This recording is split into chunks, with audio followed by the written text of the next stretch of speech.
Kimberly had worked hard for 7 years, finally awaiting the promotion assessment for chief reporter at the television station. However, the station suddenly parachuted in the impeccably credentialed Olivia. The station director announced, "Whoever secures an exclusive interview with the top-tier heir Sebastian first will get the position." Kimberly smiled immediately. Sebastian was her boyfriend, who doted on her endlessly. This interview would be a breeze for her, but later, when the list was announced, Sebastian had ultimately chosen to give the exclusive interview to Olivia. She froze on the spot, unable to believe it. Rushing to the restaurant he frequented, she wanted to ask him face to face for an explanation, yet through the glass, she saw him slightly bowing his head, attentively and tenderly peeling shrimp for Olivia. At that moment, Kimberly felt as if struck by lightning. She distinctly remembered that exactly a year ago, in this very restaurant, she had playfully asked him to peel shrimp for her. He had chuckled helplessly, kissed her fingertips, and said, "Sweetheart, I'm allergic to shrimp, can't peel them.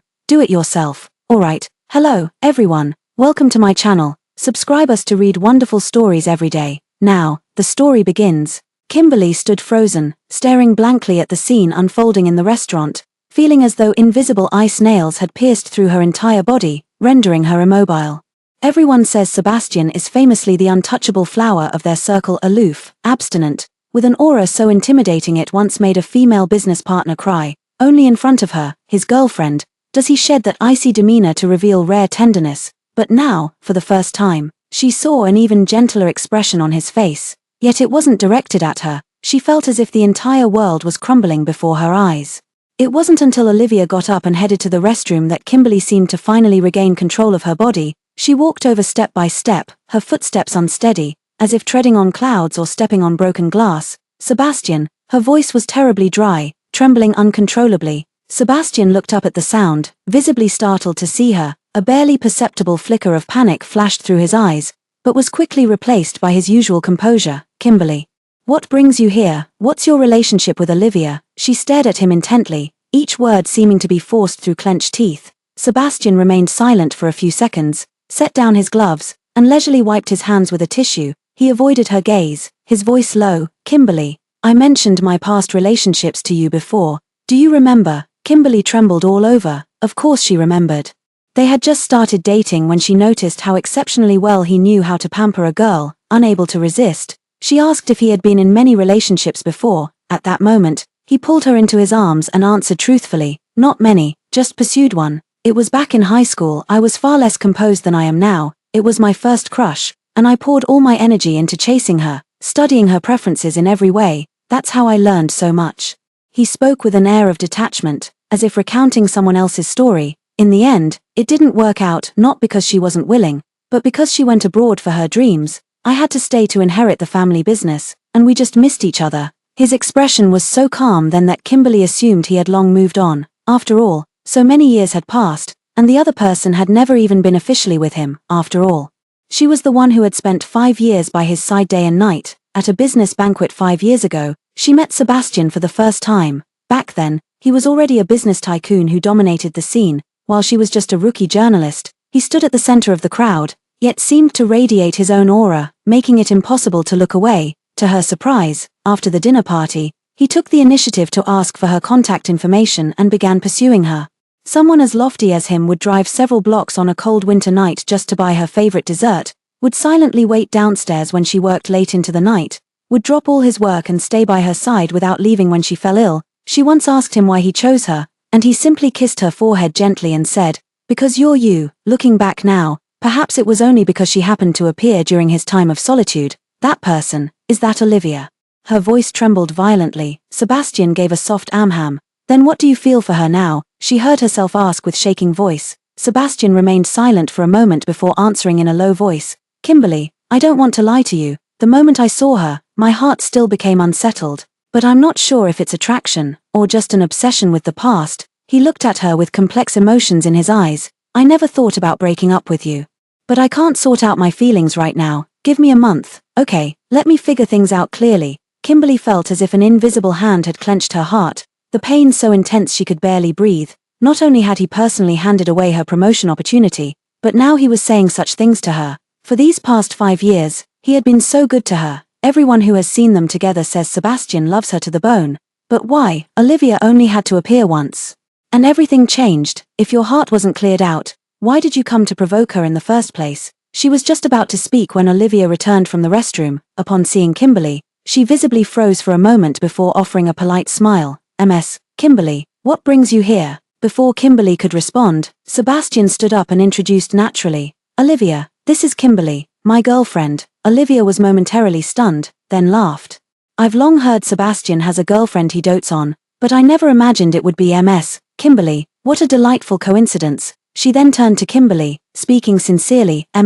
Kimberly, please don't misunderstand, Sebastian and I are just old friends catching up. Since you're here too, why not join us for dinner? Kimberly could only sit down like a puppet being pulled by strings, yet tasted nothing of the meal throughout. She watched helplessly as Sebastian's attention almost entirely focused on Olivia, carefully serving her dishes, responding to every topic she raised, with a level of attentiveness that even surpassed his kindness toward her. Each scene was like a knife, stabbing straight into her heart. Unable to bear it any longer, she was about to stand up and leave when suddenly, an unexpected incident occurred.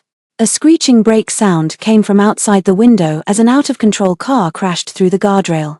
Hurtling straight toward the floor-to-ceiling window where they were, watch out, Sebastian suddenly turned pale and sprang to his feet. In the blink of an eye, Kimberly saw him instinctively, without hesitation, leap over her, who was sitting right beside him, and tightly shield Olivia, who was sitting diagonally across, in his arms before lunging to the side. Bang, crash. The deafening sound of a massive impact and shattering glass filled the air.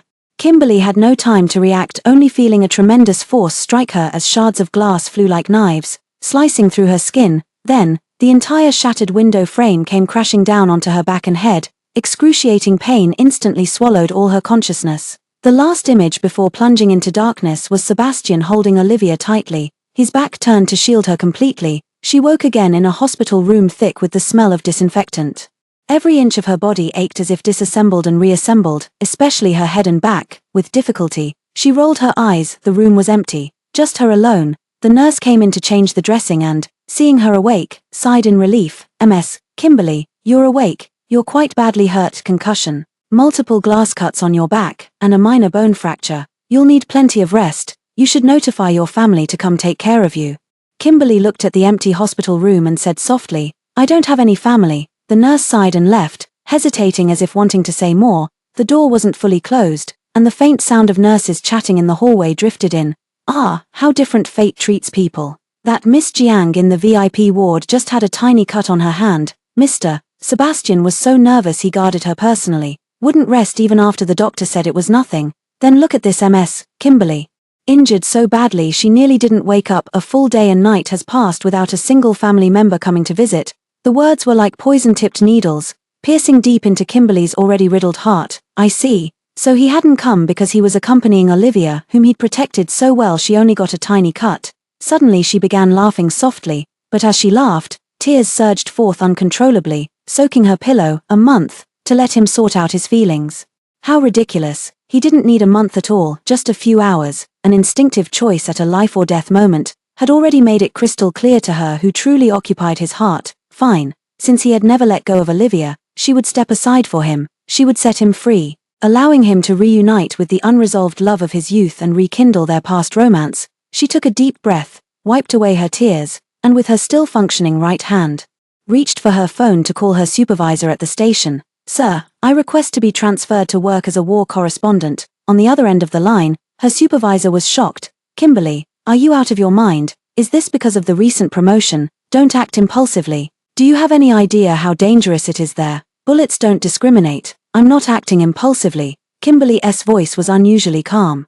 Being a war correspondent is one of the highest aspirations for any journalist. Walking through gunfire to report the most authentic frontline stories was my original intention when I entered this profession. Before, there were things holding me back, so I kept this dream buried in my heart. Now, there's nothing left. Kimberly, are you really sure about this? I'm sure. The supervisor remained silent for a long time before finally letting out a heavy sigh. If that's the case, I approve. You can leave once you've processed your visa and completed the necessary procedures. As for this period, there's no need to come back to the station. Thank you, sir. The phone call had just ended when the hospital room door was pushed open. Sebastian walked in, his face carrying a trace of haste and barely noticeable exhaustion. He approached the bedside, his brow slightly furrowed, Who are you talking to just now? The station's leadership, reporting work matters.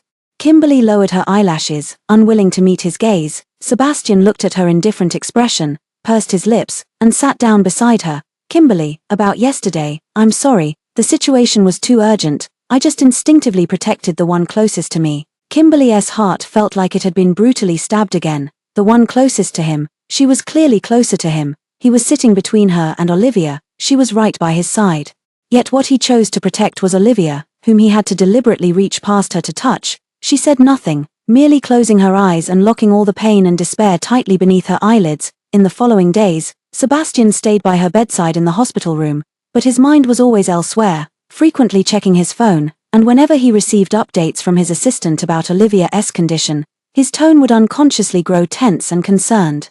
Kimberly couldn't bear it anymore and said hoarsely, "Go take care of Miss Jiang, I have nurses here." Sebastian shook his head, his tone insistent, "She's just a bit shaken up with minor injuries. You're seriously hurt, I'm staying to care for you." Kimberly only wanted to laugh until tears came. His body was here, but his heart, it had long flown to Olivia's hospital room. What's the point of forcing it to stay like this? On the day of discharge, at the hospital entrance, Kimberly happened to run into Olivia, who was also being discharged. Olivia warmly approached, first asking concernedly about Kimberly's injuries, then took out 2 exquisite invitations from her bag, handing them separately to Sebastian and Kimberly. "The station is hosting a promotion celebration banquet for me tomorrow evening. Sebastian, Kimberly, you must come and grace us with your presence." Kimberly didn't answer. Olivia's smile instantly turned somewhat aggrieved. "Kimberly, are you still mad at me, blaming me for taking your interview opportunity? I really didn't know you and Sebastian had that kind of relationship. If I'd known earlier,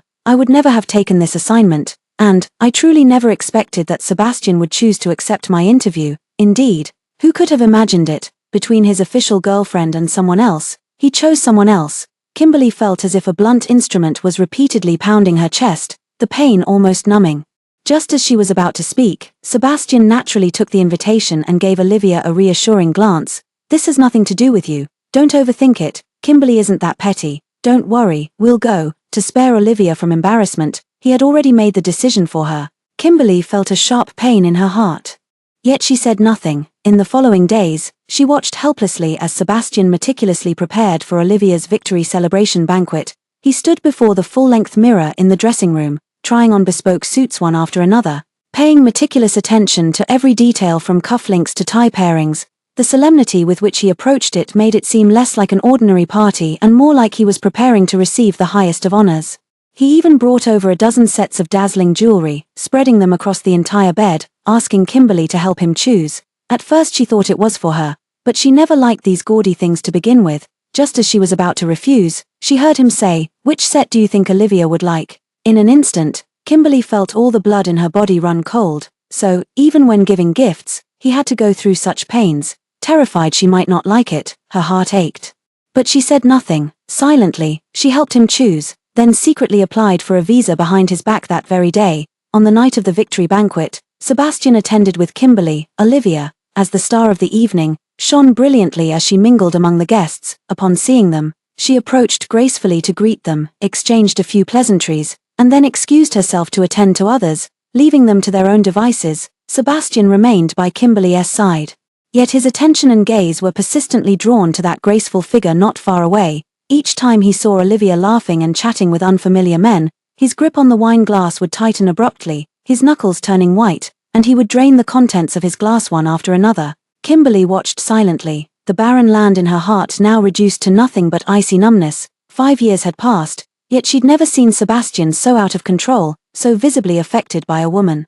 Suddenly, Sebastian slammed his glass heavily onto the waiter's tray with a sharp clink, then strode purposefully in one direction. Kimberly instinctively followed his path with her gaze, only to see Olivia apparently drunk, being half supported, half dragged by an unfamiliar man toward the terrace outside the banquet hall. Her heart tightened, and she followed after them. Under the dim terrace lights, Sebastian grabbed the man by his collar and delivered a fierce punch. The movement was vicious, completely devoid of his usual calm composure. "Damn it, how dare you touch her?" Like a beast whose reverse scales had been provoked, he pinned the man to the ground, raining down punches with terrifying force behind each blow. "Sebastian, stop, Sebastian, I'm fine, he really didn't do anything to me." Olivia seemed jolted awake by fear, crying as she rushed to pull him away. Sebastian finally stopped. Panting heavily, he flung the blooded and bruised man aside.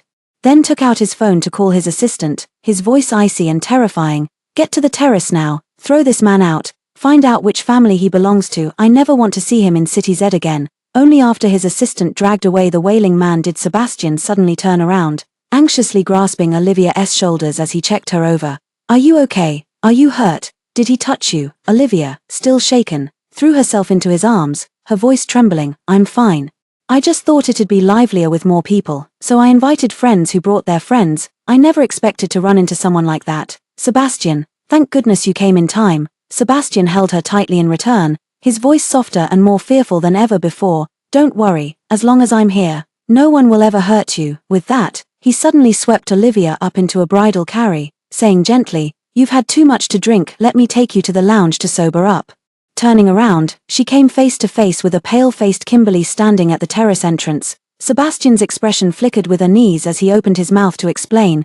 "Kimberly, no need to explain." Kimberly interrupted him, her voice eerily calm. "I know everything. Go take care of Miss Jiang."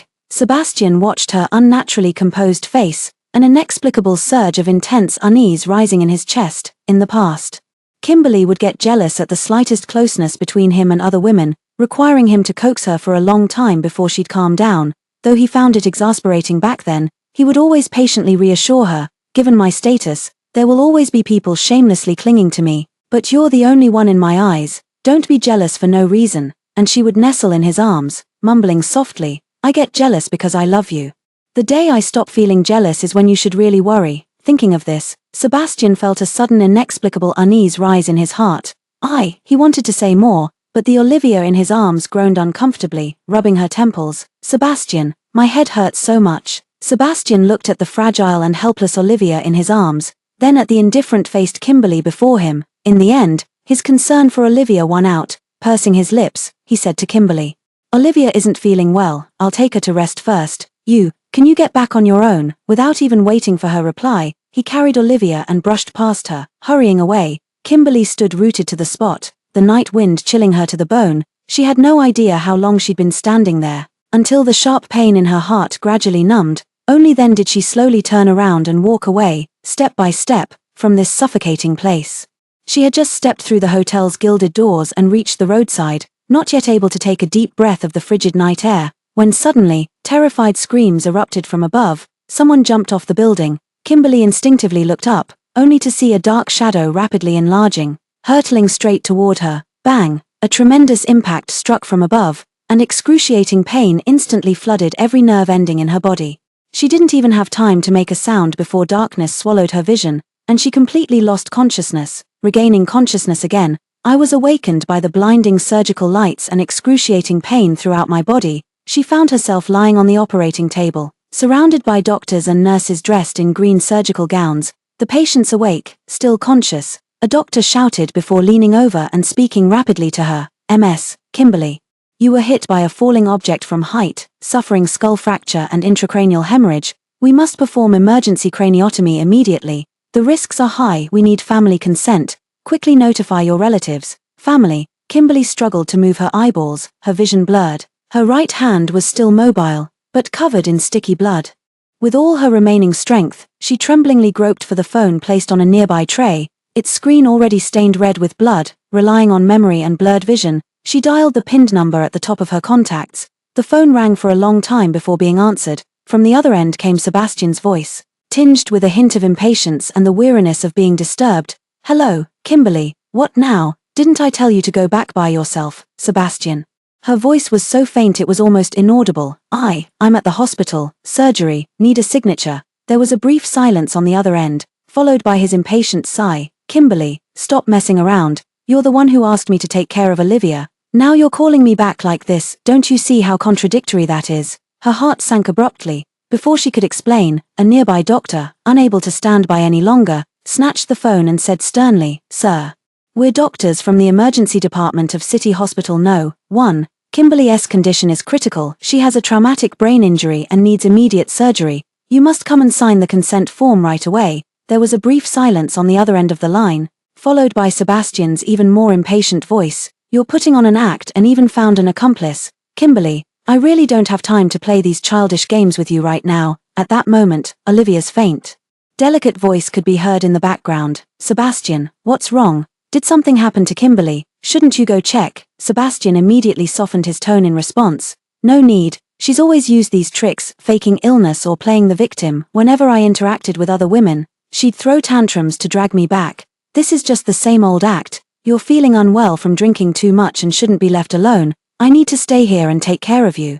Without waiting for the doctor to speak again, the call was abruptly ended. The icy busy tone was like a sharp knife, completely piercing Kimberly's last faint glimmer of hope. Overwhelming grief and despair washed over her, yet she didn't even have the strength to cry. With great difficulty, she turned her gaze to the doctor, her voice barely audible. "Doctor, if there's no family member to sign, can I sign it myself?" The chief surgeon looked at this blood-covered, dying girl who had been treated so cruelly by her lover, his eyes filled with compassion. He remained silent for a few seconds before nodding heavily. "All right, we'll operate on you. You sign it." The nurse handed the surgical risk consent form and pen to her trembling, blood-stained hand. With the last ounce of her strength, she scrawled her name crookedly, Kimberly. Every stroke of the pen felt like personally burying all the love and youth she had invested over these 5 years. The doctor took the consent form, his voice heavy. "Young lady, a boyfriend who doesn't show up at your life or death moment, you can do without him." Kimberly, her unfocused gaze fixed on the blinding light above as the corners of her mouth slowly twisted into a smile uglier than tears, whispering in a nearly inaudible voice, "Thank you, doctor. I never intended to keep him." The anesthetic was injected into her vein, the icy liquid rapidly spreading throughout her body. In the last second before consciousness sank into darkness, countless images flashed through her mind. The heart-fluttering moment when she first met him, the passion of his pursuit, the sweet indulgence after they got together, him celebrating her birthday, cooking for her, carrying her on his back through long streets in the rain. So these 5 years of memories she treasured like jewels. All of it couldn't compare to Olivia making just one appearance before him. A single icy tear silently slid from the corner of her eye, disappearing into her hairline. Kimberly struggled awake from her dazed state, and the first thing she saw was Sebastian sitting by the hospital bed, his brows tightly furrowed. Seeing her open her eyes, he immediately leaned forward, his gaze still carrying traces of lingering shock and unmistakable guilt, his voice much lower and hoarser than usual. "Kimberly, you're awake. I'm sorry. I truly didn't think that phone call was real. Nor did I expect you to be this badly hurt. I thought, I wish it were fake too." Kimberly interrupted him, her voice weak yet carrying a chilling calmness. "That way, I wouldn't have heard those words you said." Sebastian slightly changed his expression, as if pricked by her bluntness. He pressed his fingers to his temples, attempting to explain with a tone of habitual appeasement, as if she were merely being petulant. "Kimberly, at that time Olivia was drunk and frightened. She was terrified and couldn't be left alone. When you suddenly called saying you were injured, naturally I thought you were just jealous and trying to send me away. I promise, it won't happen again. I'll believe you from now on." "All right, a promise. From now on." Kimberly felt as if her heart was soaking in ice water, each contraction bringing waves of tight, aching pain. She closed her eyes and whispered softly, "There won't be a next time." "What did you say?" Sebastian didn't catch it, or perhaps, he never expected her to say such words. Kimberly shook her head and fell silent. All her strength seemed to have been drained by the surgery and those words she had just spoken. In the following days, Sebastian stayed at the hospital to care for her, though it felt more like fulfilling an obligation. His body was in the ward, but his mind was clearly wandering elsewhere. Until that afternoon, Olivia appeared gracefully at the ward door, carrying a fruit basket. "Sebastian, Kimberly, am I interrupting?" Her voice was gentle, carrying just the right amount of apology. Sebastian practically leapt from his chair, his face lighting up with a smile Kimberly hadn't seen in ages. "Olivia, what brings you here? You should be resting. You're not fully recovered yet." "I'm fine now. I heard Kimberly was injured and wanted to check in," Olivia said with a smile as she entered. For Kimberly, the next few hours felt nothing short of excruciating. Sebastian had all his attention focused on Olivia. He meticulously peeled an apple for her, cut it into small pieces, stuck toothpicks in them, and placed them in her hand. He chatted with her about amusing stories from her years abroad, his laughter carrying a lightness and joy she had never heard before. He even noticed Olivia subconsciously rubbing her arms and immediately stood up, turning off the hospital room's air conditioning without hesitation. It was midsummer. And the moment the air conditioning was turned off, stifling heat instantly engulfed the hospital room. Kimberly, the severe wound on her back was soon soaked with sweat, stinging sharply like needle pricks, unbearably sticky. She could even feel warm liquid slowly seeping out. staining her hospital gown red. With great difficulty, she moved her lips, wanting to say something, only to realize the two were chatting happily, completely oblivious to her discomfort. She felt like a transparent, superfluous ornament. Several hours passed. Olivia finally rose to take her leave. Sebastian instinctively moved to escort her downstairs. "No need to see me out, Sebastian." Olivia considerately stopped him, her gaze sweeping over the pale-faced Kimberly in the hospital bed. "You should focus on taking care of Kimberly." Sebastian halted then, but his eyes followed Olivia's retreating figure until it disappeared around the corridor's end before reluctantly withdrawing his gaze. Just at that moment, the nurse came in to change Kimberly's dressing. As she lifted the hospital gown, the nurse gasped sharply, "Good heavens, what happened? How did the wound get so severely infected? It's even bleeding." She felt the stifling heat in the room and exclaimed in surprise, "Why was the air conditioning turned off? In such hot weather, keeping the wound covered is most likely to cause infection." Sebastian heard this and suddenly turned to look at Kimberly. When he saw the bloodstains seeping through the gauze on her back and her pallid face, a flash of shock and panic crossed his face. "Kimberly, why didn't you say anything?" Kimberly slowly raised her eyes to look at him, her lips curling into a faint yet profoundly bitter smile of self-mockery. "I did say something. But did you hear me?" She paused, her voice light as a feather yet striking Sebastian's heart with crushing weight. "Weren't you more concerned about her not being able to stand the wind?" Sebastian stood frozen in place, his face alternating between ashen and pale. He opened his mouth as if to argue, but ultimately just turned around immediately to switch on the air conditioner, his tone strained. "Sorry, Olivia almost drowned once and has a cold constitution. The slightest draft gives her headaches or makes her sick. I just momentarily, for a moment, I forgot you're still injured, and wounds are prone to inflammation too." The words that followed stuck in his throat, impossible to voice. Kimberly closed her eyes, refusing to look at him any longer. 10 years have passed. He could still remember Olivia's minor quirks so clearly and care for them so meticulously. Then what had these 5 years meant to her? Just a temporary save file that could be overwritten at any moment. At that very moment, sudden commotion and cries erupted outside the hospital room. Sebastian frowned displeasedly and said to the bodyguard at the door, "Go see what's going on. Tell them to keep quiet and not disturb Kimberly's rest." The bodyguard promptly went out. Within minutes, the bodyguard rushed back in panic. "Mr. Sebastian, it's terrible, Miss Jiang."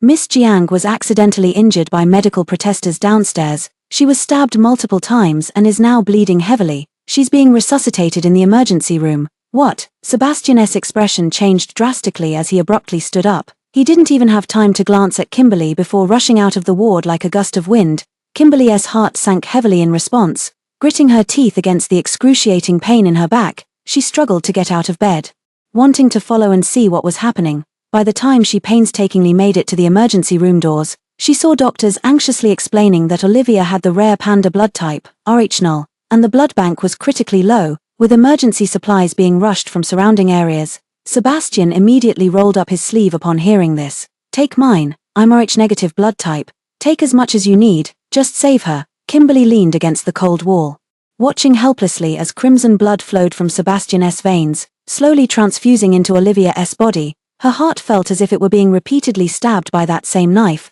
the pain numbing her completely. Sebastian had lost so much blood that his face turned noticeably pale, yet he paid no heed, pacing anxiously outside the emergency room, refusing to rest. Just then, family members passed by the other end of the corridor, their idle chatter faintly audible. "That Ling Mountain temple outside the city is said to be quite miraculous. My mother-in-law kowtowed every 3 steps while climbing all 999 steps to beg for prayer beads blessed by the abbot for my comatose son. He woke up that very night." Kimberly instinctively glanced at Sebastian. Sure enough, his eyes suddenly lit up, and without hesitation, he turned and dashed straight out of the hospital. Kimberly's heart sank completely. She returned to the hospital room and numbly opened her phone. The first push notification from a local livestream read, "Shocking, Dwight Family Group's CEO devoutly kneels for love, prostrating every 3 steps to beg for the sacred Buddhist beads of Ling Mountain." In the livestream, Sebastian's expensive suit was covered in dust, his forehead bruised and even bleeding, yet he climbed the endless stone steps with unwavering determination, kowtowing at every step. The comment section was boiling with excitement. "Oh my God, it's Sebastian. He actually went this far for his girlfriend, so touching. I heard his girlfriend has been with him for many years, and their relationship has always been great. Now that's true love. I'm so jealous." Kimberly looked at those comments, feeling as if an invisible hand were gripping her heart tightly, the pain suffocating. He had indeed followed her for several years, but this time, what he was kneeling and begging for wasn't for her, his girlfriend of several years, but for that unforgettable, unattainable white moonlight. For the next few days, Sebastian did not appear again. Kimberly learned from the nurse's chatter that after retrieving the prayer beads, despite his weak condition and forehead injury, he stayed by Olivia's bedside day and night, personally caring for her. She opened her social media feed, and the first post that refreshed was from Olivia. The photo showed a string of dark prayer beads, captioned, "Surviving the ordeal. I'm grateful for everything. Special thanks to someone's prostration with every step. This gesture means more than gold." The next moment, she saw Sebastian's avatar appear in the likes list. At that moment, Kimberly felt her heart ache so intensely she could barely breathe. Her hands trembling, she turned off her phone, and suddenly the whole world seemed to fall silent, yet her chest remained a desolate, icy void. On the day she was discharged from the hospital, Sebastian drove over to pick up Kimberly. Gazing at her pale face, he said softly, "You've lost too much weight, and Olivia hasn't had much appetite lately either. Let me take you both out for a good meal today. You need to regain your strength." Kimberly sat silently in the backseat, watching the streetscapes recede rapidly outside the window. Olivia sat in the passenger seat, chatting cheerfully with Sebastian about recent amusing incidents. Kimberly felt dazed, realizing she was the superfluous outsider. At the restaurant, Sebastian attended to Olivia with meticulous care throughout. He patiently peeled shrimp for her, arranging the peeled shrimp neatly on her plate. From time to time, he refilled her water and gently wiped away sauce stains from the corners of her mouth with a napkin. The young couple at the next table cast envious glances, and the girl whispered to her boyfriend, "Look at how good that boyfriend is to his girlfriend." Sebastian and Olivia exchanged a glance, neither speaking up to deny it. Kimberly's heart ached as if pricked by needles. She could no longer sit still and stood up, saying, "I need to go to the restroom." In the restroom, she splashed cold water on her face repeatedly, trying to calm herself down. Just then, the piercing sound of the fire alarm suddenly blared, and thick smoke quickly filled the air. Kimberly rushed out in panic, wanting to warn Sebastian and Olivia, yet when she ran back to her seat, she found it already empty. He had long taken her away, without even remembering her. Kimberly gave a bitter smile and fled the fire alone. Just as she reached safety, she saw Sebastian in the distance, anxiously checking if Olivia was injured. Olivia shook her head. "I'm fine. Kimberly is still inside. Go check on her quickly." Sebastian only then remembered Kimberly. Just as he turned around, he saw her standing not far away. He hurried over and asked with concern, "Kimberly, are you all right?" Kimberly looked at him, her heart filled with sorrow. If not for Olivia reminding him, would he have completely forgotten her existence? "I'm fine," she heard her own voice, eerily calm. Sebastian seemed to relax slightly before saying, "Olivia had quite a shock. I need to take her home. We're not going the same way. Could you take a taxi back yourself?" Without waiting for her reply, he turned and ushered Olivia away. Kimberly stood rooted to the spot, watching the familiar black Maybach disappear in a cloud of dust. During rush hour, compounded by the recent fire, it was impossible to hail a cab. To make matters worse, rain began to fall from the sky. Left with no choice, she dragged her still unhealed body through the icy downpour, step by painful step. 3 hours later, she finally returned home, her feet covered in blisters, her entire body soaked through. Utterly disheveled, she silently tended to her wounds, took a hot shower, and wearily collapsed into bed. Late at night, Sebastian finally returned, carrying faint traces of alcohol and the scent of Olivia's signature perfume. He lifted the covers and slipped in, instinctively reaching to embrace her. To kiss her, Kimberly broke free, her voice weary. "Let's just forget it until you've figured things out." Sebastian paused mid-motion, stunned. "Kimberly, are you still upset about not calling you during today's fire? Or because I didn't drive you home?" He tried to pull her back, his tone like soothing a petulant child. "Don't be like this. All these years we've been together, you're the only one in my heart. There's never been anyone else." Kimberly's heart felt as if pierced by those words. No one else. Then what does Olivia count for? The one who made him break his rule of peeling shrimp, who made him lose his composure, who made him donate blood and kneel to beg for prayer beads. What does she count for? Yes, all these years he's only had her by his side, and never once mentioned Olivia. But the moment Olivia appeared, he became a completely different person. And this, more than anything, proves that Olivia is hidden in the most precious depths of his heart. He never mentioned it, yet he never forgot. Suppressing the pain in her heart, she turned her back to him and responded perfunctorily, "I know, let's sleep." Sebastian looked at her indifferent back and could only sigh in the end, wrapping his arms around her from behind without further movement. The next day, as if to make amends, Sebastian proposed taking Kimberly to see the meteor shower. You've always wanted to see it. Haven't you? Since you're on vacation now, let's go together." His tone was gentle, as if last night's unpleasantness had never happened. Kimberly wanted to say no, but he half coaxed, half pushed her into the car. Halfway through the drive, Sebastian's phone rang. It was Olivia calling, her voice brimming with excitement and anticipation. "Sebastian, I heard there's a Leonid meteor shower tonight. We missed it back in high school. We absolutely have to go watch it from the mountaintop together." Sebastian instinctively glanced at Kimberly in the passenger seat. Kimberly simply turned her head to gaze out the window, her expression unreadable. He hesitated for a moment before speaking gently into the phone. "Sure, but Kimberly and I are already on our way there. Since you want to go too, we can all go together." Kimberly's heart twisted violently, the pain nearly making her double over. He always did this effortlessly, turning her into that superfluous option that needed to be accommodated. The car detoured to pick up Olivia. As soon as she got in the car, she kept apologizing. "Kimberly, I'm so sorry. I didn't know you two had plans today. I just got back to the country. And Sebastian is my only close friend, so I thought of asking him to." Kimberly didn't say a word, only nodding faintly, upon reaching the foot of the mountain, as the car couldn't go further. The three had to hike up a stretch of mountain path on foot. Sebastian carefully looked after Olivia the entire way, sometimes supporting her arm, other times reminding her to watch her step. During the journey, Olivia accidentally twisted her ankle, the pain bringing tears to her eyes. Sebastian immediately crouched down without hesitation, hoisted her onto his back, and carried her step by step toward the mountaintop. Kimberly followed behind them. Watching Sebastian's broad back with a heart turned to ice, he had carried her like that too, when she was too exhausted to climb further, but now, someone else rested upon his back. By the time they reached the mountaintop, night had already fallen. The meteor shower arrived as scheduled, brilliantly streaking across the night sky. Olivia excitedly shouted her wish. "I want to become the nation's most outstanding chief reporter." Then she asked with a smile, Sebastian, what did you wish for?" Sebastian gazed at her tenderly, a smile playing at his lips. "If you say your wish out loud, it won't come true." Kimberly tilted her head slightly toward him, knowing his wish must be related to Olivia. "Kimberly, what about you? What did you wish for?" Olivia asked again. Kimberly gazed at the night sky where the meteor had vanished and whispered, "My wish won't come true if I say it out loud."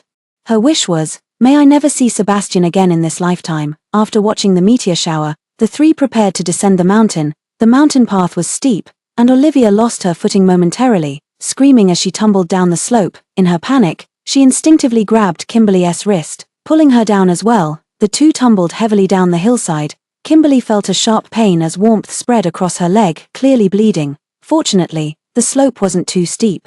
Sebastian soon frantically scrambled down after them. "Olivia, Kimberly, are you all right?" Olivia sobbed pitifully. "Sebastian, my foot hurts so much, I think I can't move it." Kimberly tried to speak but found even breathing brought a tearing pain. Her injuries were clearly more severe. Sebastian assessed the situation with a furrowed brow before finally making his decision. He scooped up the sobbing Olivia and said urgently to Kimberly, "Kimberly, hold on.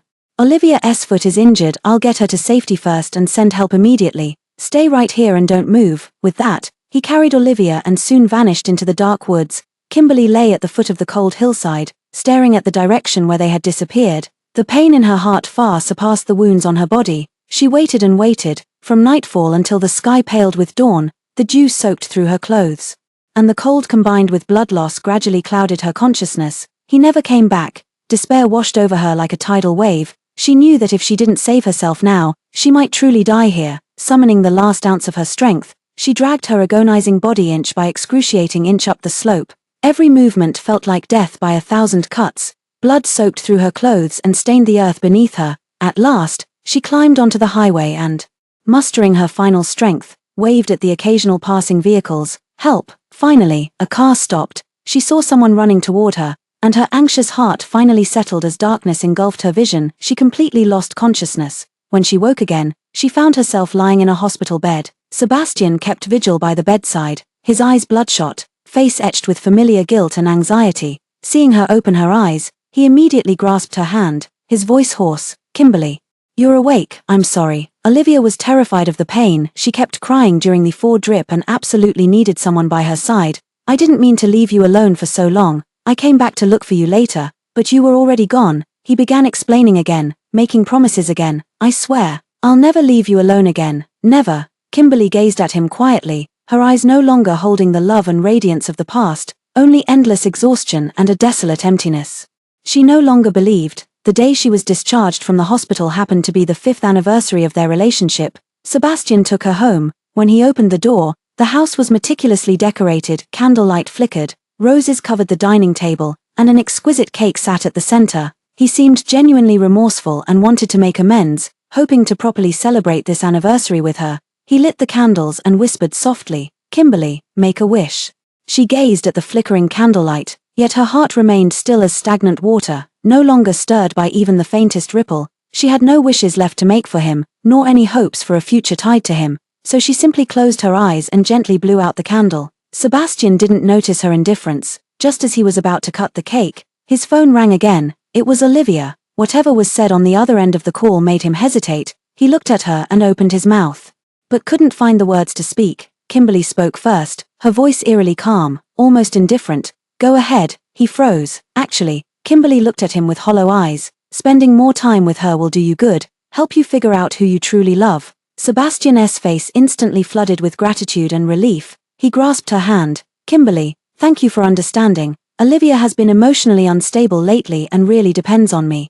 I'll go stay with her these few days and return once she's better." He pressed a grateful kiss to her forehead, then grabbed his coat and hurried out of the house. The moment the door closed, Kimberly's calm facade finally shattered, revealing a flash of deep pain before settling back into numbness. Not long after he left, she received a call from the visa center informing her that her visa had been approved. She murmured her thanks, hung up the phone, walked into the bedroom, and pulled out the already packed suitcase from the depths of the wardrobe. She had lived in this home for 5 years, yet all traces of her could fit into just one suitcase. Taking one last look around, she felt no attachment whatsoever. Zipping up her luggage, she left resolutely. A few days later, Sebastian returned with the limited edition necklace he bought for Kimberly and a bouquet of tulips, her once favorite flowers, hoping to cheer her up. When he pushed open the door, the house was eerily quiet and empty. "Kimberly," he called out, but there was no response. A sudden panic gripped his heart as he rushed into the bedroom. The wardrobe stood wide open, all her clothes gone. The dressing table was bare, every trace of her existence wiped clean. The room was so clean it was as if she had never been there. He stood frozen in place, his mind blank, frantically pulling out his phone to call her. "Sorry, the number you dialed is busy." He refused to believe it. Redialing again and again, only to hear repeatedly, "Sorry, the number you dialed is busy. Sorry, the number you dialed is busy." She blocked him. Sebastian's face instantly turned ashen. He abruptly raised his hand, almost hurling his phone away with force, but in the end, that pitiful shred of reason made him stop. Instead, he began frantically calling everyone who might know her whereabouts. The first call went to her closest girlfriend. The phone rang for a long time before being answered. The line filled with noise as if the caller was outside. "Hello, Mr. Sebastian." Her best friend's voice sounded slightly surprised, even carrying a hint of barely detectable tension. "Where is Kimberly?" Sebastian skipped all pleasantries, his tone icy and demanding, carrying an interrogative edge that brooked no argument. Kimberly, I don't know, she didn't tell me." Her friend's voice clearly betrayed guilt. Stammering nervously, "You don't know." Sebastian's anger intensified, his voice suddenly rising with terrifying pressure. "She didn't even tell you. You'd better tell me the truth, Mr. Sebastian. I really don't know. Maybe she suddenly disappeared because she needed you to give her some space." Space. Sebastian sounded as if he'd heard the most ridiculous joke, his tone mocking and icy. "I'll ask one last time, where is she?" The other end of the line fell silent for a few seconds, followed by a faint sigh. Then the dial tone after the call disconnected. Beep, beep, beep. Sebastian stared at the disconnected call, absolutely furious. How dare she hang up on him? Even the people around her dared to treat him this way. He proceeded to call several of Kimberly's colleagues, only to receive either vague responses like "not really sure" or polite yet distant replies. "Mr. Sebastian, this is Kimberly's private matter. We shouldn't interfere." This all-encompassing concealment and rejection poured like gasoline onto the fire raging in his heart. She had actually conspired with everyone to keep him in the dark, playing him for a fool. What the hell was she trying to do? Investigate. Get me answers now. He slammed the speed dial button, practically roaring at his assistant on the other end of the line, his voice slightly distorted and trembling with sheer fury and an undetected undercurrent of panic. "Mobilize all resources. 1 hour. I'll give you 1 hour at most. I want to know exactly where she went. Now, immediately. Right this instant. Dwight's family, their vast corporate network. typically employed for business intelligence gathering and crisis management, now operated with ruthless efficiency to track down a single runaway woman. Every passing minute and second of waiting made Sebastian like a caged beast, pacing restlessly across the spacious living room. His expensive custom-made leather shoes struck the polished floor with dull, hurried thuds, each step echoing through the suffocating space. In less than half an hour, the phone rang. He answered almost instantly. His voice tense. "Speak." The assistant on the other end of the line clearly sensed his boss's explosive mood, responding with unprecedented caution and hesitant disbelief. "Mr. Sebastian, we've found out, Ms. Kimberly her visa type shows, it's a war correspondent visa." "What?" Sebastian sprang up from the couch, veins bulging at his temples. "A war correspondent? Has she lost her mind? Is she throwing her life away just to spite me?"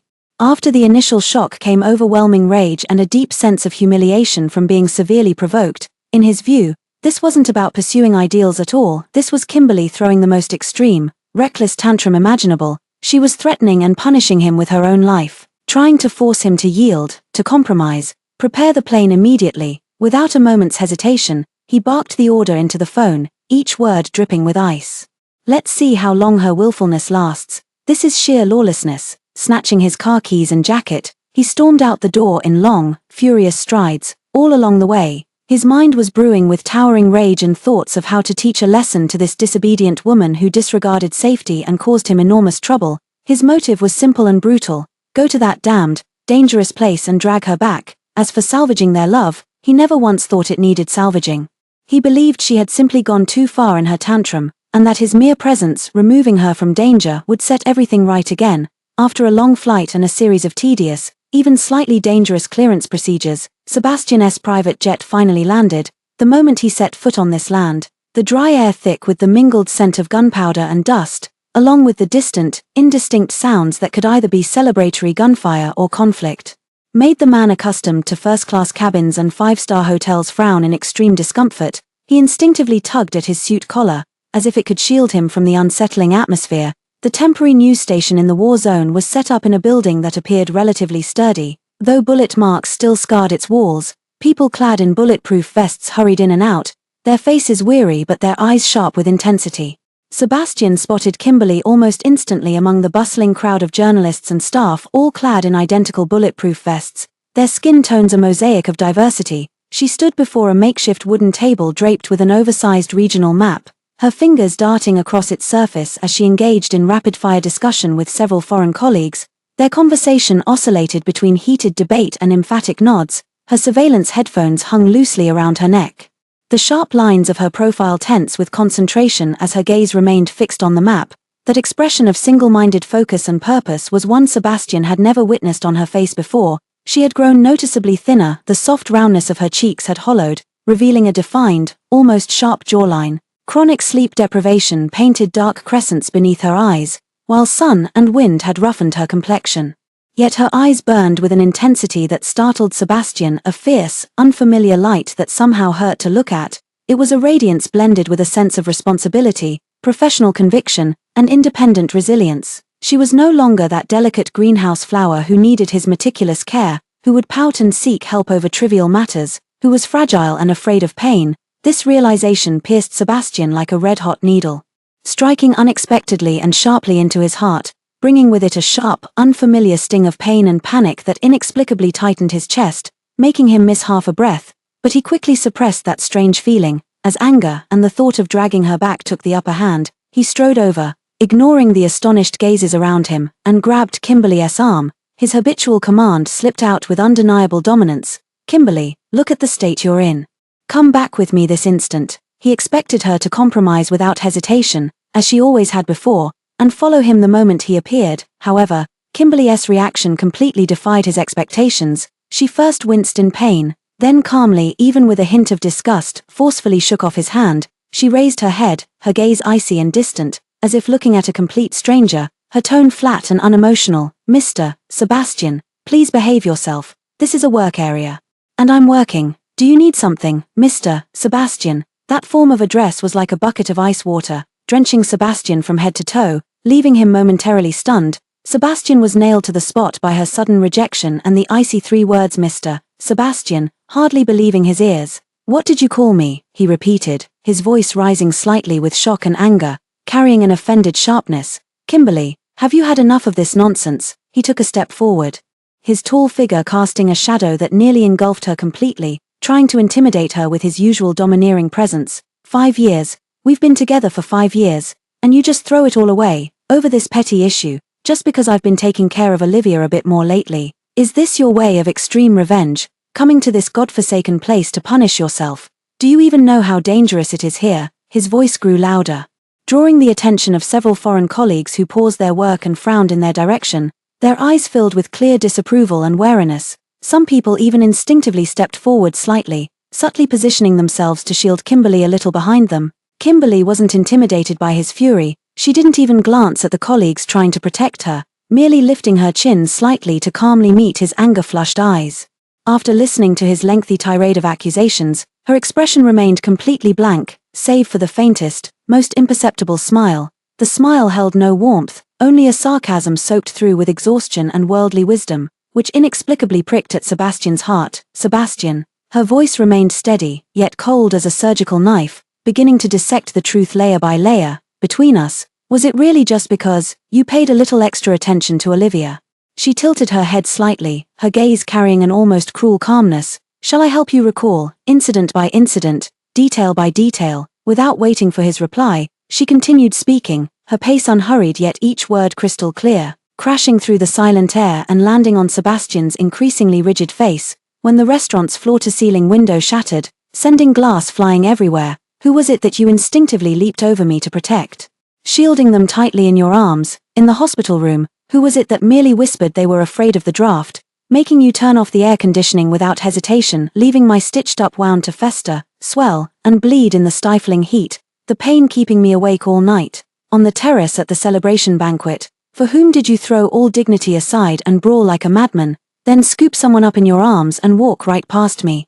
As I lay on the operating table, with doctors searching in vain for a family member to sign the surgical consent form when they called you, in whose hospital room were you sitting, dismissing it all as me being dramatic and making trouble? Who was it that sprained their ankle while watching the meteor shower on the mountaintop, making you immediately carry her down the mountain, while leaving me, who had been dragged down the slope, with a deep gash on my leg from a rock, bleeding non-stop alone in the wilderness for an entire night? And what about our 5th anniversary? The candles on the cake had just been blown out when you got a call from who knows who, and you immediately stood up and left without hesitation, abandoning me. Before you left, you even had the nerve to say, "Thanks for understanding." She listed each incident one by one, calmly, without hysteria or tearful complaints, just stating the facts.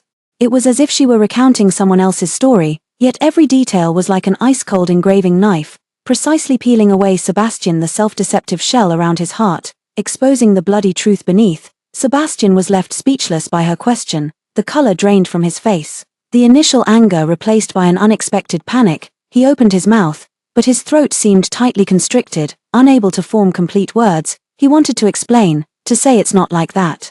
To say I was just, but those pale excuses seemed so ridiculous and feeble under her calm gaze. I was just, he struggled to form words, his mind in complete disarray. "You just instinctively chose her." Kimberly cut short his futile struggle, her eyes devoid of any emotion, only a lifeless understanding. "Every single time, without exception, in your heart, her slightest discomfort outweighs my most urgent matters." She looked at him, her gaze as clear and cold as a mountain stream, reflecting his current wretchedness and pallor. "Sebastian, you see, you're not torn between me and Olivia." She paused, enunciating each word deliberately.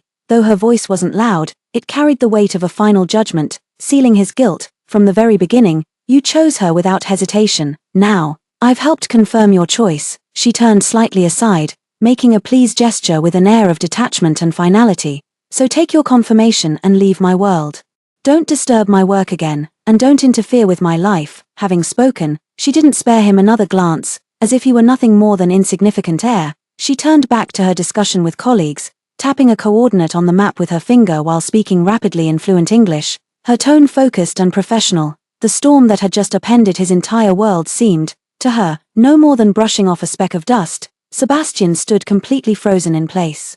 The foreign colleagues around them also averted their gazes, returning to their own tasks, no longer paying attention to this suddenly intruding and clearly unwelcome stranger.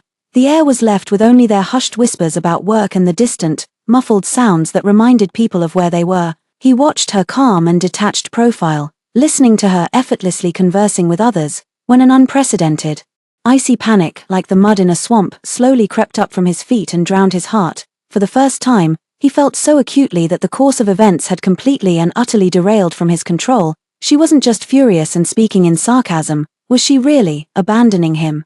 This thought pierced his nervous system like an icy needle, striking without warning and sending a sudden panic through his heart. A powerful sense of loss and helplessness, almost overwhelming, seized him. No.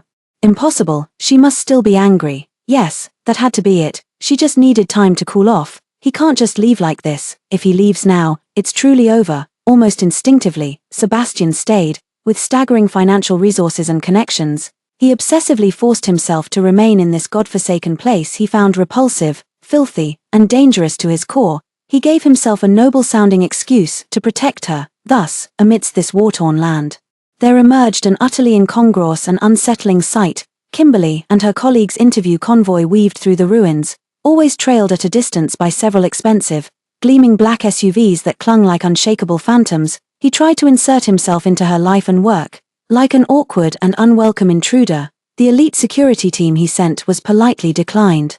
The expensive supplies he brought, fresh fruits and vegetables, purified water, even desserts from her favorite bakery, stood in jarring contrast to the local scarcity, appearing both ridiculous and ironic. He even attempted to forcibly join her reporting assignments, succeeding only in provoking deeper revulsion and tighter defensive measures from her colleagues. He was like an unwelcome shadow, stubbornly looming over her yet utterly unable to blend into her world. It was precisely in this suffocating following that he was forced, for the first time, to watch up close how she worked and lived. He saw how she calmly raised her camera during brief lulls in gunfire to document scenes amidst the ruins, how she struggled to communicate with panicked locals in their unfamiliar language, her eyes filled with genuine compassion and respect. How she unhesitatingly shared a piece of dry bread and drank from the same bottle of water with colleagues and even locals amid extreme scarcity. How she ventured into dangerous frontlines just to obtain the most authentic first-hand news. Without him, she not only lived well but even radiated a kind of vitality he had never seen before, more dazzling, more resilient, more moving. It was a strength rooted in suffering yet growing toward the light. Far more awe-inspiring than flowers meticulously nurtured in a greenhouse. This realization, like countless tiny ants, began gnawing at his heart day and night, bringing an unfamiliar, slow, and persistent ache. What followed was a deeper, almost overwhelming panic. The foundational belief he had always held firm, "She needs me," was now being shaken and dismantled inch by inch, mercilessly, by the ironclad facts before his eyes. On this day, Kimberly and her team decided to venture into the heart of a conflict zone for an interview. The situation there was like a string stretched to its limit, the air thick with gunpowder and an unsettling silence. Sebastian's convoy still trailed behind like an inescapable shadow, keeping its distance. Sitting in the armored car, he gazed impatiently at the devastated scenery outside, filled with disdain for the dangerous environment and anger at Kimberly's recklessness. He could only think that she was dancing on the edge of a knife, purely to spite him. Suddenly, without warning, a violent explosion erupted nearby. Immediately after, the sound of rapid gunfire crackled like popping beans. The firefight had escalated. "Take cover, find cover now," the experienced security team leader roared into the walkie-talkie. The scene instantly descended into utter chaos. Screams, cries, the whizzing of bullets, and the sound of crumbling building debris all mingled together. Sebastian's heart clenched violently, his gaze locked onto that slender figure in a bulletproof vest ahead. Kimberly. Amidst the turmoil, he saw Kimberly not seeking cover for herself, but suddenly lunging toward a terrified local boy standing frozen and crying in the middle of the road. Almost at the same moment, with a muffled thud, Sebastian saw it clearly. Kimberly's shoulder jerked violently. A blinding crimson instantly bloomed across her dust-gray bulletproof vest, rapidly spreading. The bullet's impact sent her staggering backward, and she fell along with the child into a pile of broken wall debris, instantly buried beneath dust and debris, vanishing from sight. Kimberly. Sebastian felt his brain explode with a deafening boom, as if all sound in the world had been sucked away. Every drop of blood surged violently to his head, his vision even blacking out for an instant. All his rage, schemes, resentment, pride, were utterly shattered in that moment. Only the most primitive, most savage fear remained. Like a giant icy hand, it clenched his heart so tightly he could barely breathe. He didn't even realize when he threw open the car door and rushed out. "Mr. Sebastian," Come back, it's dangerous." The bodyguard's shouts and the whizzing of bullets grew distant and muffled behind him. He could hear nothing, see nothing, his eyes were fixed solely on the direction where Kimberly had fallen. He charged toward the ruins like a beast utterly enraged and stripped of all reason. Stray bullets whizzed past his ears and body, sending up splinters of stone that tore through his expensive suit and lacerated his cheeks and arms. The pain burned fiercely, yet he seemed completely numb to it. "Kimberly, Kimberly, answer me," he roared, his voice cracking and distorted by sheer terror. Frantic, he clawed at the shattered bricks and twisted steel bars with his bare hands. His fingers were soon cut open, bleeding profusely, yet he felt no pain. At last, he saw her. Her face was as pale as paper, smeared with dust and blood, her eyes tightly shut, the bloodstains on her bulletproof vest a horrifying sight. In that moment, Sebastian's heart ached as if gripped and twisted by a giant hand, almost bursting. "Hold on, Kimberly, I'll get you out, I'm here." His voice trembled violently, almost incoherent. He carefully moved the rubble pressing on her leg, mustering all his strength to lift her into his arms, shielding her with his entire back and the back of his head as if he could block all deadly dangers for her. He held her tightly, stumbling backward through the hail of bullets. Each step felt like walking on knife blades. Suddenly, a searing pain shot through his left calf. He groaned, his knee buckling as he nearly collapsed. A stray bullet had struck his leg. He glanced down, blood was gushing from the wound, rapidly staining his pant leg crimson, but he only clenched his teeth, veins bulging on his forehead, took a deep breath, and tightened his grip around the person in his arms, dragging his injured leg. He didn't pause for a second, charging backward like a madman. He had only one thought: he couldn't stop. He absolutely couldn't stop. He had to get her to safety. It wasn't until he had safely put her into the Red Cross ambulance that had arrived to meet them, and watched the door close, that he felt all his strength drain away. He stumbled, leaning against the ambulance door, breathing heavily, his face ashen. Outside the operating room, time passed with agonizing slowness. His leg had only received simple hemostasis and bandaging. The bullet was still inside, and every movement brought a tearing pain, but he paid it no mind. He stood like a statue, staring fixedly at the tightly closed operating room door, his eyes hollow and filled with terror. His mind uncontrollably replayed the scene of her being shot and collapsing, her clothes stained red with blood. Each repetition sent a chilling fear through his body, leaving him trembling uncontrollably, in the face of such overwhelming fear and the threat of loss. The pitiful remnants of his arrogance and self-importance were utterly shattered. At this moment, he realized with absolute clarity and certainty, he couldn't lose Kimberly, absolutely not. Yet this life-or-death realization, forced upon him in the moment, was quickly reinterpreted and digested by his deeply ingrained, twisted thought patterns. As his panic subsided slightly, he leaned against the cold wall, looking at his own disheveled, blood-stained appearance, when an absurd, almost grateful thought slowly rose in his mind. "See, Kimberly, you'd be dead without me. Do you see that? You can't survive without my protection, your so-called independence, your ideals. This godforsaken place you insisted on coming to, it almost cost you your life. You're just being willful, reckless, playing with your life as if it's a joke to me." He saw this instinct-driven, near-desperate rescue as a powerful, irrefutable proof of love and the ultimate bargaining chip to make her change her mind. He even began mentally preparing his arguments, ready to educate and convince her once she woke up, to make her face reality and obediently return with him. A few days later, Kimberly finally stabilized and woke up from her coma. Sebastian immediately limped over on his injured leg, practically throwing himself to her bedside, his face filled with post-crisis relief and an unconscious, almost eager for praise expectation. He grabbed her uninjured hand urgently. "Kimberly, you're awake. You scared me to death. Do you know that?" His voice choked with emotion. Thank goodness I got there in time. See how dangerous it was.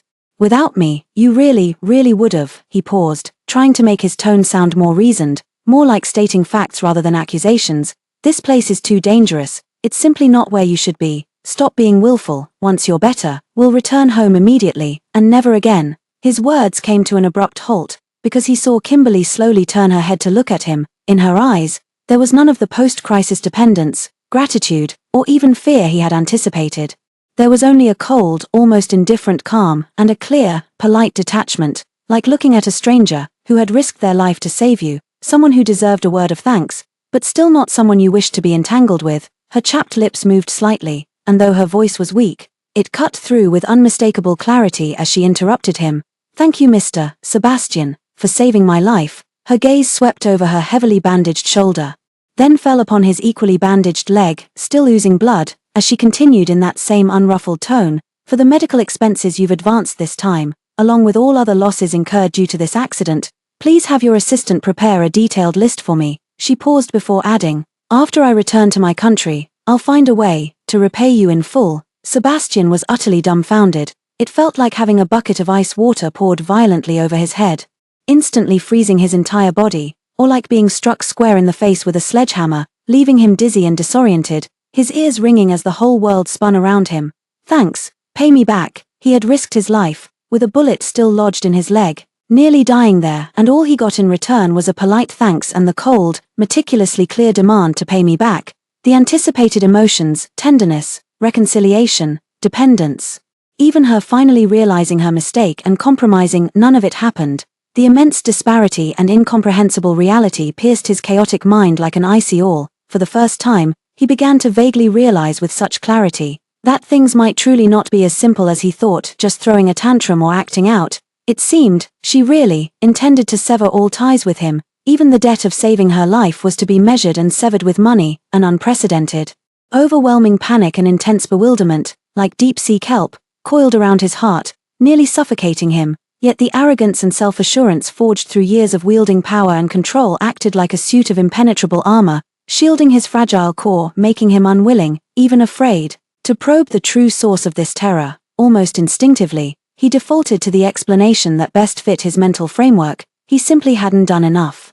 It must be Olivia's lingering presence, still a venomous thorn lodged in Kimberly's heart, preventing her from returning to him. Once he completely eliminates this obstacle and proves to her that she's the only one in his heart, all problems will be resolved. Yes, it must be so. Kimberly insisted on returning home despite his strong objections. After her condition stabilized, Sebastian followed closely behind like a persistent shadow, dragging his not yet fully healed leg. He seemed to have fallen into an obsessive madness, vowing not to stop until he achieved his goal. After returning home, he launched an even more high-profile, relentless, and self-righteous reconciliation campaign. Every single day without fail, he sent people to deliver expensive luxury goods, rare jewelry, keys to top-tier sports cars. He even rented all the massive billboards in the core commercial districts and transportation hubs of City Z.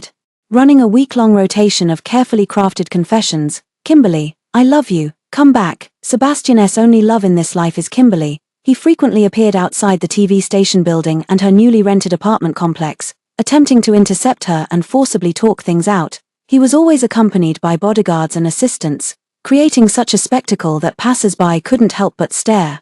While tabloids splashed the story across their front pages for days, everything he did was less about winning Kimberly back and more like a grandiose performance of self-indulgent martyrdom staged for his own benefit. He was proving to everyone that Sebastian had already lowered his head, had already condescended to fight for reconciliation, so Kimberly shouldn't be so ungrateful or push her luck. Yet, Kimberly's responses landed like successive, stinging slaps across his face.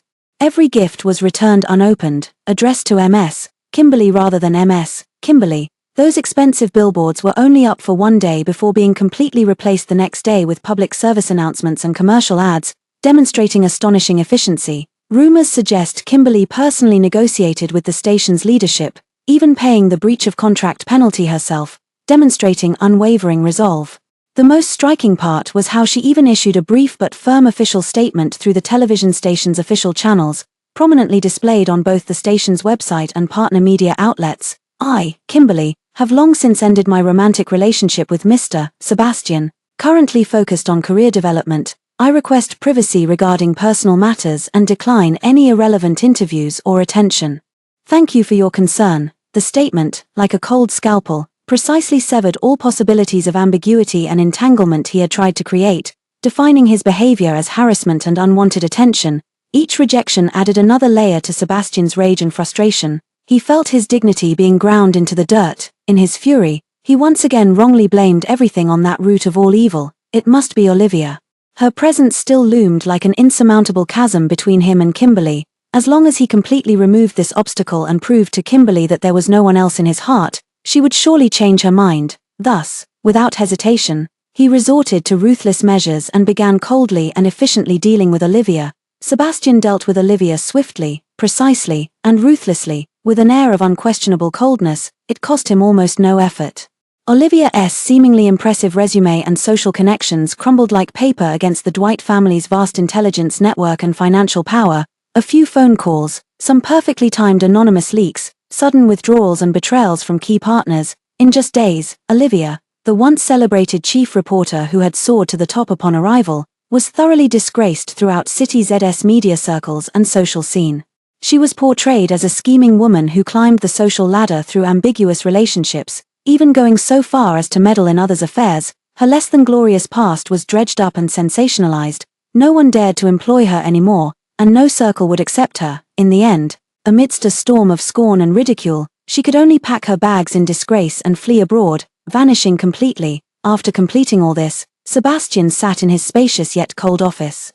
Looking at the final report delivered by his assistant, his heart remained largely unmoved, instead swelling with a sense of satisfaction akin to cleaning house and a faint anticipation, as if he had accomplished some great feat. "See, the obstacle has been cleared, I've gone this far for you."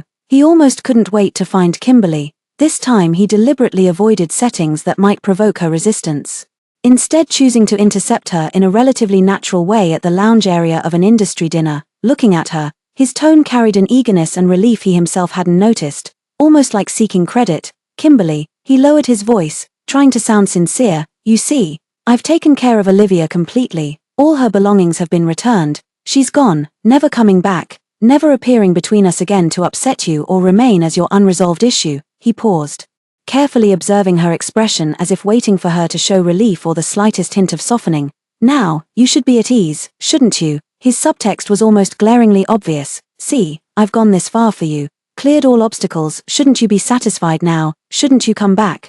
Kimberly didn't respond immediately after hearing his words. She looked at him quietly for a few seconds, her gaze so calm it inexplicably sent a chill down Sebastian's spine. Suddenly, she let out a very soft laugh. There wasn't a trace of emotion or joy in that smile. Instead, it was filled with an indescribable, suffusing sense of absurdity and sorrow, as if she'd just heard the most ridiculous story imaginable. "Sebastian," she shook her head, her voice laced with an all-pervading weariness, and even a hint of pity. "You never understood, from start to finish, where the real problem lay." Sebastian's hopeful expression froze instantly. There was never any Olivia obstacle.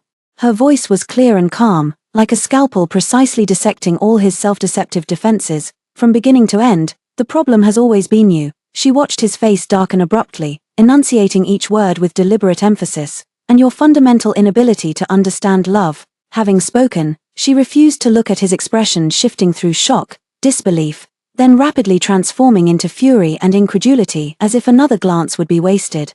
She turned away decisively, leaving behind a resolute and icy silhouette that vanished into the perfumed crowd of the banquet hall. Sebastian stood completely frozen in place. A buzzing filled his ears as her final words echoed relentlessly in his mind. The problem lay with him. He doesn't understand.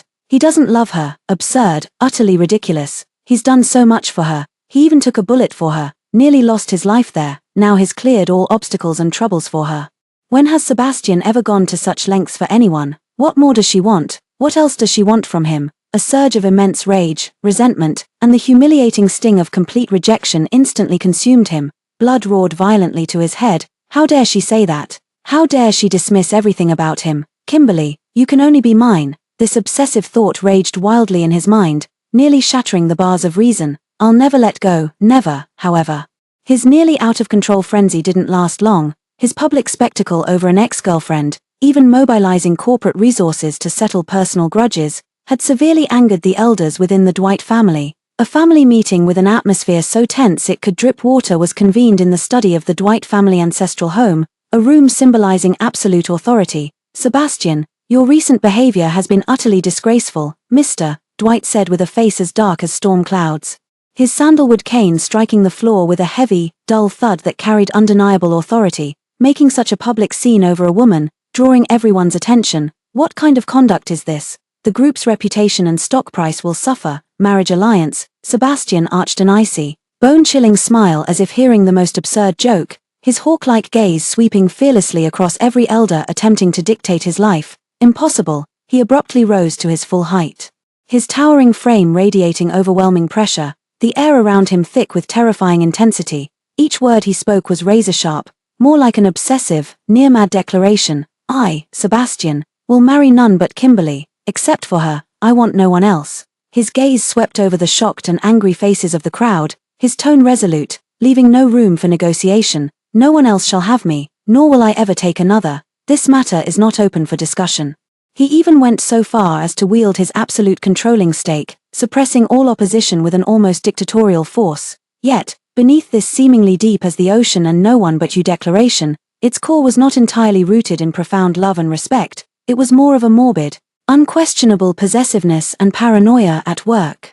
She is mine. This thought swirled like the most vicious curse in his mind, eroding his reason. Mine alone. I haven't let go, no one can take her away, and I'll never allow myself to belong to anyone else. He stubbornly believed that as long as he refused to let go, as long as he removed all so-called obstacles like arranged marriages and proved his determination to everyone, Kimberly would eventually see his goodness, would turn back. And everything would return to the starting point under his control. Yet reality dealt him the heaviest blow precisely when he was most confident, just as he was busy dealing with internal family pressures, believing he had cleared all external obstacles for her. News about Kimberly once again reached him through special channels. The message was brief, yet every word cut like a knife. She had accepted an invitation from an international news organization, completely transferring away from domestic assignments to permanently reside in an overseas region plagued by frequent conflicts, harsher conditions, and near isolation, serving as their chief war correspondent. Her return date was uncertain, or perhaps, she might never come back. Subsequently, reports about her began appearing frequently during prime time slots on internationally authoritative media outlets like BBC and CNN. Sebastian could only catch glimpses of her, coldly, distantly, through various news channels he once disdained. She stood before the bombed-out ruins, conducting live broadcasts with steady composure, her gaze as firm and penetrating as a torchlight that seemed capable of piercing through screens. She ventured into the heart of war zones, interviewing people from all sides amid gunfire and artillery, delivering objective yet profound reports brimming with the power of humanistic concern. She stood on the podium of the International Journalism Awards, dressed in a sleek black gown, accepting the trophy that symbolized the highest honor in the industry. Radiant and composed, she delivered a speech about truth and peace. She was drifting further and further away from him, beyond his reach, until he could only gaze at her figure through a cold screen, like the most ordinary spectator. The girl who once nestled in his arms, who would cry, laugh, and act coy, had vanished.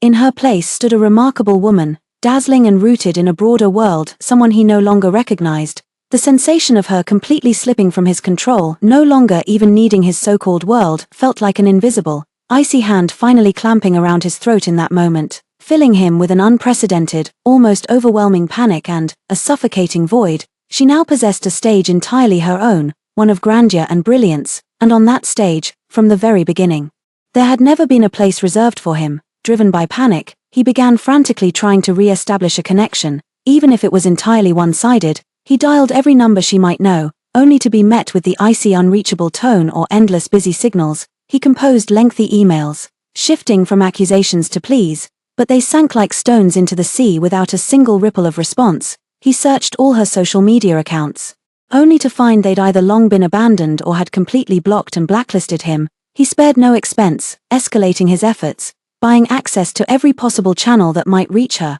whether it was her foreign colleagues, assistants, or even the local security personnel she hired. The feedback she received was always the same, cold, formulaic, as if copied from the same template. MS. Kimberly is very busy. MS. Kimberly does not wish to be disturbed. Sorry, no comment. It was as if she had built an invisible yet insurmountable wall of the hardest steel and most resolute will between him and herself, completely and permanently shutting him out of her world. This absolute, gap-free rejection brought an unprecedented sense of overwhelming helplessness and panic that began gnawing at Sebastian day and night. He began suffering from severe insomnia, lying awake night after night in the cold, empty bedroom, staring at the ceiling while his mind replayed her resolute departure and those icy, distant eyes. Only by relying on copious amounts of strong alcohol, enough to numb his nerves, could he barely manage to slip into a fitful sleep. Yet even in those brief, alcohol-drenched dreams, all he saw was her walking away, over and over again, replaying endlessly. Each time he jolted awake, his body was drenched in cold sweat, his chest aching as if hollowed out. His temper grew increasingly irritable and volatile, with even the slightest trivial matter capable of setting him off. In the company, he became a mobile, highly unstable powder keg, with a sinister gaze and an icy, piercing tone that made all the executives and employees tremble with fear. treading on thin ice. The entire Dwight family group's top floor was shrouded in an oppressive atmosphere. It felt as if the softest, warmest part of his heart had been ruthlessly hollowed out. That hollow, icy sense of loss grew clearer by the day, tormenting him until he could neither eat nor sleep, his entire being visibly withering away at an alarming rate. But he still stubbornly, almost obsessively, refused to admit that it was the loss of love. He forcibly attributed this heart-wrenching pain to intense discomfort from broken habits and anger over lost possessions. He had grown accustomed to her meticulous care in his life, to her always revolving around him and making him the center. To everything about her. Now she suddenly withdrew without warning, not only living well but even thriving brilliantly in realms beyond his reach, which severely challenged his deeply ingrained sense of authority and control. He simply couldn't accept it, nor could he comprehend it. He just wanted back what originally belonged to him. He told himself this over and over, trying to numb his already panicked and aching heart with this twisted logic. A seemingly accidental opportunity finally arrived. Kimberly was invited to attend a prestigious International Journalism Awards ceremony in a major domestic city, honoring her outstanding contributions, extraordinary courage, and profound humanitarian care in war zone reporting. Sebastian pulled every possible string and exhausted all available means, sparing no cost, to obtain an exceptionally rare internal access pass. He even managed to bypass the tight security and infiltrate the backstage area. At the dimly lit end of a relatively quiet corridor connecting the main venue to the lounge, he finally intercepted the figure that had haunted his thoughts, tormented him endlessly, and nearly drained him of all strength these past days. Kimberly. His voice came out hoarse, terribly so, as if he hadn't spoken properly in ages, carrying an unconscious tremor and caution he himself hadn't noticed. Kimberly turned at the sound. She wore an exquisitely tailored, expensive custom gown in a deep ocean blue that accentuated her fair complexion. Her makeup was refined yet understated, her gaze bright and composed, exuding a calm confidence born of weathering storms. Seeing him appear so suddenly, a faint flicker of surprise crossed her face as if beholding a stranger who didn't belong, before swiftly settling into her usual polite yet distant expression. The Sebastian before her was nearly unrecognizable. The man who was once aloof, noble, cold, and proud, whose every strand of hair exuded precision and control, now appeared unusually haggard and disheveled. Dark circles under his eyes were too heavy to conceal, and even stubble had grown haphazardly on his chin. His expensive suit no longer sat crisp and tailored on his frame but instead looked crumpled, his tie loosened. All the pride and sharpness he once carried seemed to have been worn away by the torment of this time, leaving only a deep, bone-weary exhaustion and a desperate, almost despairing wretchedness. He looked at her, his gaze no longer holding the usual dominance, command, or entitlement. Instead, there was something unprecedented, something almost humble, pleading, and fragile. Kimberly. He struggled to speak again, each word seeming to be squeezed from a throat scraped raw by sandpaper, dry and painful. Those 5 years, the entire 5 years we were together, were they all a lie? Was there not even a shred of truth in them, not even a little, worth remembering to you?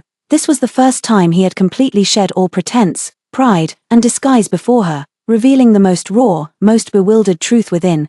Kimberly looked at him quietly, at this man she had once loved to the marrow of her bones, for whom she had given everything, but who now could no longer stir the slightest ripple in her heart. There was no hatred in her gaze, no resentment.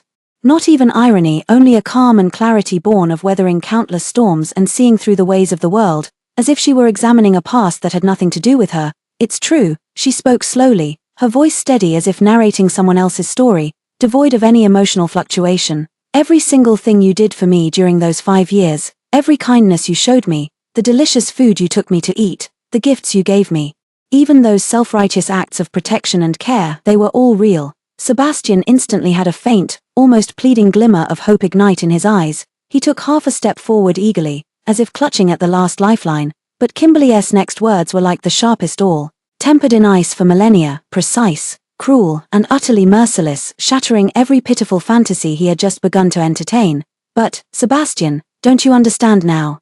Her gaze was clear as a mirror, reflecting his instantly frozen, pallid face. Those 5 years, you weren't loving me, you were loving through me, the shadow of Olivia, the one you couldn't obtain in your youth and could never forget. You projected onto me doubly everything you wanted to do for her but never had the chance. All the tenderness, patience, care, romance you failed to give, even that self-touching desire to give born of regret. And she paused slightly here, the corners of her lips lifting faintly, almost imperceptibly, in a curve that carried a trace of barely detectable self-mockery. was the fool who only realized, after being repeatedly slapped in the face by reality until the very last moment, that I was just a pitiful stand-in. Boom, these words, like the final gavel of judgment, carried the force of a thunderbolt, the power to destroy everything, and came crashing down on Sebastian's skull, instantly shattering all the shells of his self-deception, laying bare the truth he had been too afraid to face, desperately trying to conceal, now exposed in broad daylight, raw and bleeding. No, that's not how it was, he instinctively wanted to refute, to loudly deny, his lips trembling but unable to utter a single clear syllable.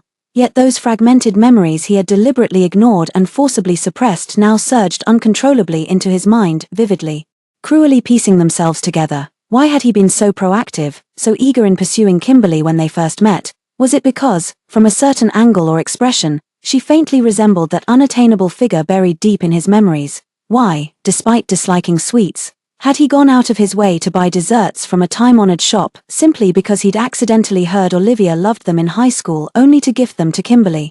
Was it Kimberly's smile that satisfied him at the time, or his own imagination of feeling some kind of regret? Why did he, despite being allergic to shrimp, unconsciously remember that she loved eating shrimp? And later, when Olivia appeared, why did he make an exception for her, enduring discomfort to peel shrimp for her? Was he thinking about the treatment Kimberly had never received? Or was it finally accomplishing this thing for the her in his memories? Why did he describe that unrequited love with such clarity, even with a trace of imperceptible melancholy, when Kimberly asked about his past romantic experiences, as if every detail was etched deeply in his heart? That wasn't honesty, it was repeatedly chewing over and reliving that regret by recounting it to his current partner. So, his self-righteous devotion. His inexplicable lingering attachment toward Olivia, so convincing it even fooled himself, and those subconscious acts of favoritism weren't some profound, unforgettable love at all. It was merely an obsessive fixation on youthful regret, a stubborn preoccupation with what was unattainable, forever haunted by the illusion of being unfinished. What he had truly grown accustomed to, relied upon, immersed himself in, and even unknowingly internalized to the point of becoming part of his very blood and bones, was the warmth, understanding, comfort, and those ordinary yet tangible moments of happiness that Kimberly, a real person, had brought him during those 5 years. He wasn't tormented by choosing between his idealized first love and his current girlfriend. He had long fallen in love with Kimberly, who had been by his side day and night, giving him genuine warmth, yet, like a complete fool, he remained blind to it. Instead, he used every foolish and cruel method to hurt her, push her away, all to mourn and cling to that long-faded, self-glorified youthful obsession. A massive, belated wave of remorse and panic, like the most violent tsunami, instantly engulfed him completely. It left his limbs ice-cold, his body trembling uncontrollably so violently that he could barely stand, futilely clutching the cold wall for support. No, it's not, Kimberly, it's not like this. He suddenly stepped forward, emotions spiraling out of control, desperately trying to grab her hand. His voice was filled with unprecedented, utter panic and despair, words tumbling out incoherently. I love you, I know it now clearly, unmistakably. It's you I love, it's always been you. There's no one else. I was stupid, blind, my heart was clouded by foolishness. Give me one more chance, just one, please. I'm begging you. His eyes were bloodshot, on the verge of kneeling, his posture humbled to the dust. Kimberly looked at his bloodshot eyes, at the genuine, immense pain and pleading in his gaze, yet felt not the slightest ripple in her heart, only the calm of settled dust. She gently, yet with unshakable firmness and an undeniable force, withdrew her hand, shaking her head, her tone still calm but carrying a resolute finality. She pronounced the ultimate verdict. Sebastian, your love has come too late. Moreover, after you repeatedly abandoned and hurt me for her sake and for your ridiculous obsession, such love has become far too cheap for me. I can't afford it, nor do I want it anymore. With that, she no longer looked at the instant despair and devastation on his face, as if his world had collapsed. Resolutely turning away, she walked with steady and determined steps toward the brilliantly lit, dazzling award stage that belonged to her. Never looking back, at the awards ceremony, the spotlight shone like a resplendent galaxy. Kimberly held the weighty trophy symbolizing supreme honor. Her acceptance speech calm yet powerful under the global spotlight, her gaze swept across the distinguished guests below without lingering on any particular face, not even the man seated in the darkest corner. I thank the organizing committee for this honor. This recognition isn't merely personal, but a tribute to all journalists who persist on the front lines of truth, undaunted by adversity. A past experience taught me profoundly that a woman's worth never depends on any relationship.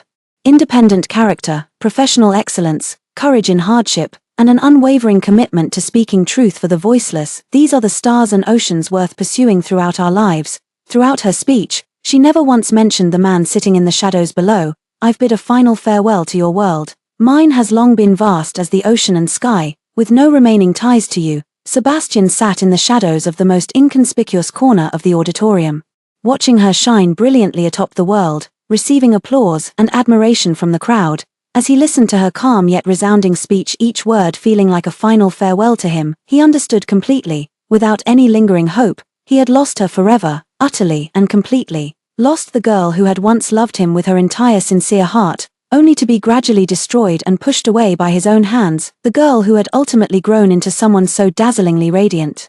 The world before his eyes seemed to instantly lose all color and sound, leaving only an endless expanse of lifeless gray and icy cold that completely swallowed him whole. Several years later, on a late night, Sebastian stood alone before the floor-to-ceiling windows of an empty, cold penthouse that resembled an expensive showroom. Outside the window stretched the dazzling yet soulless city lights, countless glowing windows that held no warmth and couldn't penetrate the darkness within.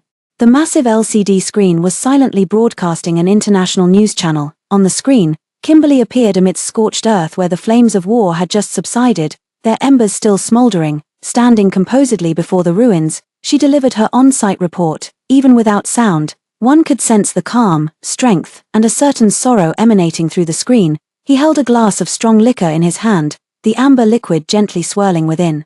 Yet he hadn't taken a sip for a long time, his fingertips lifted unconsciously, tracing ever so lightly, over and over, across the cold, smooth screen, following the lines of her brows, the contours of her face, the curve of her lips. His eyes held despair so thick it threatened to drown him, and love. That love had come too late, too painfully, too hopelessly. After what felt like an eternity, he tilted his head back and downed the scalding liquor in one gulp. The fiery liquid burned his throat and stomach like flames, yet did nothing to fill the desolate, icy void and pain in his chest. Staring at the screen where the person he could never reach or reclaim remained, he murmured hoarsely, his voice broken like a dreamer's whisper, carrying eternal regret. I seem to have just learned how to love, but you no longer need it. Outside the window, the dazzling yet cold lights silently illuminated his figure, forever frozen in regret and solitude. Long and silent,